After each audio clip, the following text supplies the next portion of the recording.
Ви благодарам на сите. Јас ќе бидам кратка. Драго ми е денес имаме тука можности да го промовираме нашиот носител на листа, кој знам дека е препознатлив во Кичево, особено како еден од предводниците на протестите против депонијата, која е рак рана на Кичево, затоа што ете ние во 21 век уште говориме за диве депонии во центарот на самиот град кој ги труат кичевчани.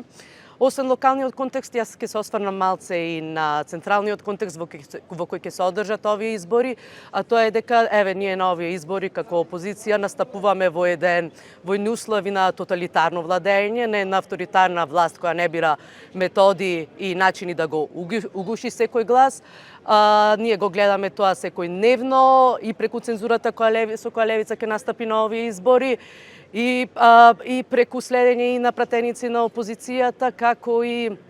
сето тоа е со единствена цел да се спаси рейтингот на една влада која имаше убедливо најлош старт во последниве 35 години и без разлика на црната кампања која сведочиме деновиве,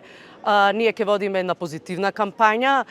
затоа што ние покажавме и докажавме и како пратеничка група во минатата година дена дека левица има предлози, дека левица има проекти кои отстапуваат од сите други партии. За жал, поради партиска суета на една арогантна влада и лидерство, нашите предлог закони не беа усвоени во собранието,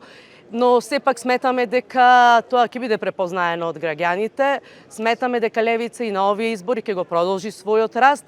И она што мене искрено ме радува е што сум убедена дека конечно на овие локални избори левица ќе има и свој представник во Советот на Кичево, тоа своји представници, и со самото своје делување, она што ние го направивме во собранието, каде што ја подигнавме видливоста, каде што го подигнавме политичкото делување во самото собрание, јас очекувам дека нашите советници и во самиот Совет на Кичево ќе го подигнат начинот на делување, ќе ја зголемат транспарентноста и конечно советниците ќе бидат на некој начин директно